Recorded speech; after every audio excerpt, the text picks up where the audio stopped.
सियावर रामचंद्र जी की जय। रामायण उत्तर कांड मास परायण का 28वां विश्राम भाग 2।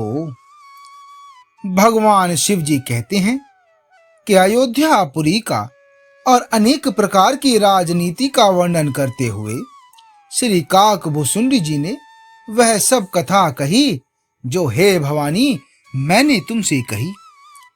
सारी राम कथा सुनकर पक्षीराज गरुण जी मन में बहुत उत्साहित आनंदित होकर अपने मुख से यह वचन कहने लगे। श्री रघुनाथ जी के सब चरित्र मैंने सुने, जिससे मेरा संदेह जाता रहा। हे ककाक शिरोमणि, आपके अनुग्रह से श्री राम जी के चरणों में मेरा प्रेम हो गया। युद्ध में प्रभु का नागपाश से बंधन देखकर मुझे अत्यंत मोह हो गया था कि श्री राम जी तो सच्चिदानंद घन हैं, वे किस कारण व्याकुल हैं। बिल्कुल ही लौकिक मनुष्यों का सा चरित्र देखकर मेरे हृदय में भारी संदेह हो गया था। मैं अब उस भ्रम संदेह को अपने लिए हित करके समझता हूं। कृपा निधान ने मुझ पर यह बड़ा अनुग्रह किया। जो धूप से अत्यंत व्याकुल होता है वही वृक्ष की छाया का सुख जानता है। हे तात, यदि मुझे अत्यंत मोह न होता तो मैं आपसे किस प्रकार मिलता और कैसे अत्यंत विचित्र यह सुंदर हरि कथा को सुनता जो आपने बहुत प्रकार से गाई है। वेद, शास्त्र और पुराणों का यही मत है कि सिद्ध और मुनि भी यही कहते हैं, इसमें संदेह नहीं कि शुद्ध और सच्चे संत उसी को मिलते हैं जिसे प्रभु श्री राम जी कृपा करके देखते हैं। श्री राम जी की कृपा से मुझे आपके दर्शन हुए और आपकी कृपा से मेरा संदेह चला गया। सुनी विहंगपति वाणी सहित विनय अनुराग, पुलक गात लोचन सजल मन हर्षवती काग। पक्षीराज गरुण जी की विनय और प्रेम युक्त वाणी सुनकर श्री काकभूषुंडी जी का शरीर पुलकित हो गया। उनके नेत्रों में अश्रु जल भर आए और वे अपने मन में अत्यंत हर्षित हुए। हे उमा, सुंदर बुद्धि वाले, सुशील पवित्र कथा के प्रेमी और हरि के सेवक, श्रोता को पाकर सज्जन अत्यंत गोपनीय, सबके सामने प्रकट न करने योग्य रहस्य को भी प्रकट कर देते हैं। श्री काकभूषुंडी जी ने फिर कहा कि हे पक्षीराज, पर उनका प्रेम कम ने था, अर्थात बहुत था। हे नाथ, आप सब प्रकार से मेरे पूज्य हैं और श्री रघुनाथ जी के कृपा पात्र हैं। आपको न संदेह है और न मोह अथवा माया ही है। हे नाथ, आपने तो मुझ पर दया की है। हे पक्षीराज, मोह के बहाने श्री रघुनाथ जी ने आपको यहाँ भेजकर मुझे बड़ाई दी है।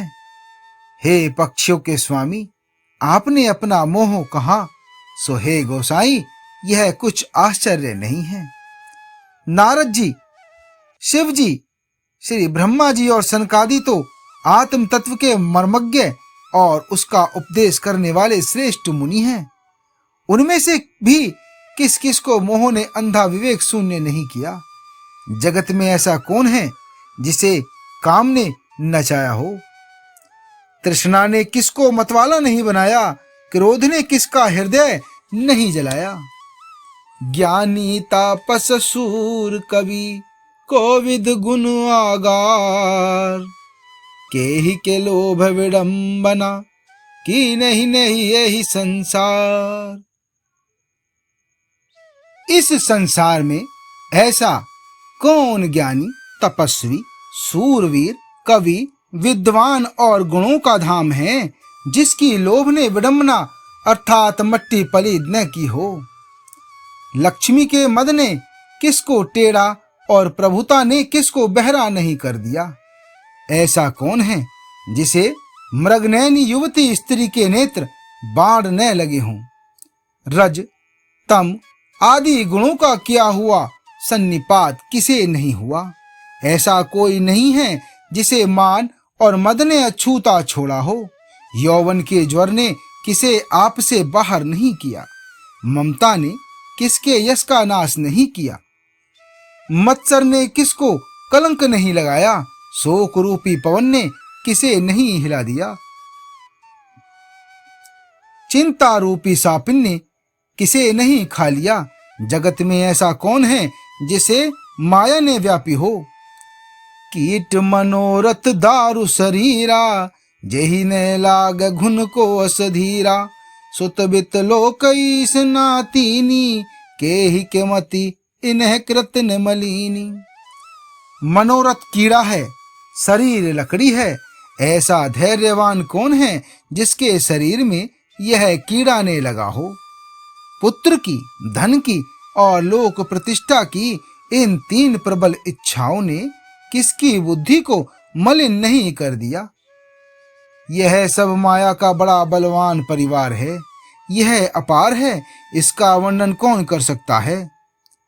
भगवान शिव और श्री ब्रह्मा भी इससे डरते हैं, तब दूसरे जीव तो किस गिनती में हैं। माया की प्रचंड सेना संसार भर में छाई हुई है। काम आदि, काम, क्रोध और लोभ उसके सेनापति हैं और दंभ, कपट और पाखंड योद्धा हैं। वह माया श्री रघुवीर की दासी है। समझ लेने पर वह मिथ्या ही है, किंतु वह श्री राम जी की कृपा के बिना छूटती नहीं। हे नाथ, यह मैं प्रतिज्ञा करके कहता हूँ, जो माया सारे जगत को नचाती है और जिसका चरित्र किसी ने नहीं लग पाया, हे खगराज गरुण जी, वही माया प्रभु श्री रामचंद्र जी की भ्रकुटी के इशारे पर अपने परिवार सहित नटी की तरह नाचती है। श्री राम जी वही सच्चिदानंद घन है, जो वह जन्मा विज्ञान स्वरूप, रूप और बल के धाम, सर्वव्यापक एवं सर्वरूप, अखंड अनंत, संपूर्ण अमोघ शक्ति, जिसकी शक्ति कभी व्यर्थ नहीं होती, और 6 ऐश्वर्यों से युक्त भगवान हैं। वे निर्गुण, माया के गुणों से रहित, महान वाणी और इंद्रियों से परे, सब कुछ देखने वाले, निर्दोष, अजय, ममता रहित, निराकार, मोह रहित, नित्य, माया रहित, सुख की राशि, प्रकृति से परे, सर्वसमर्थ, सदा सबके हृदय में बसने वाले, इच्छा रहित, विकार रहित, अविनाशी ब्रह्मा है। यहाँ श्री राम में मोह का कारण ही नहीं है। क्या अंधकार का समूह कभी सूर्य के सामने जा सकता है? भगवान प्रभु श्री रामचंद्र जी ने भक्तों के लिए राजा का शरीर धारण किया और साधारण मनुष्यों से अनेकों परम पावन चरित्र किए। जैसे कोई नट अर्थात खेल करने वाला अनेक वेश धारण करके नृत्य करता है और वहीं जैसा वेश होता है उसी के अनुकूल भाव दिखलाता है, पर स्वयं वह उनमें से कोई हो नहीं जाता। हे गरुण जी, ऐसे ही श्री रघुनाथ जी की यह लीला है, जो राक्षसों को विशेष मोहित करने वाली और भक्तों को सुख देने वाली है। हे स्वामी, जो मनुष्य मलिन बुद्धि, विषयों के वश और कामी हैं, वे ही प्रभु पर इस प्रकार मोह का आरोप करते हैं। जब जिसको नेत्र दोष होता है, तब वह चंद्रमा को पीले रंग का कहता है। पक्षीराज, जब जिसे दिशा भ्रम होता है, तब वह कहता है कि सूर्य पश्चिम में उदय हुआ है। नौका पर चढ़ा हुआ मनुष्य जगत को चलता हुआ देखता है और मोहवश अपने को अचल समझता है। बालक घूमते चक्राकार दौड़ते हैं, घर आदि नहीं घूमते, पर वे आपस में एक दूसरे को झूठा कहते हैं। हे गरुण जी, श्री हरि के विषय में मोह की कल्पना भी ऐसी ही है। भगवान में तो स्वप्न में भी अज्ञान का प्रसंग अवसर नहीं है, किंतु जो माया के वश मंद बुद्धि और भाग्यहीन हैं और जिनके हृदय पर अनेकों प्रकार के पर्दे पड़े हैं, वे मूर्ख हठ के वश होकर संदेह करते हैं और अपना अज्ञान श्री राम जी पर आरोपित करते हैं। जो काम, क्रोध, मद और लोभ में रत हैं और दुख रूप घर में आसक्त हैं, वे श्री रघुनाथ जी को कैसे जान सकते हैं? वे मूर्ख तो अंधकार रूपी कुएं में पड़े हुए हैं। निर्गुण रूप अत्यंत सुलभ, सहज ही समझ में आ जाने वाला है, परंतु गुणातीत दिव्य सगुण रूप को कोई नहीं जानता।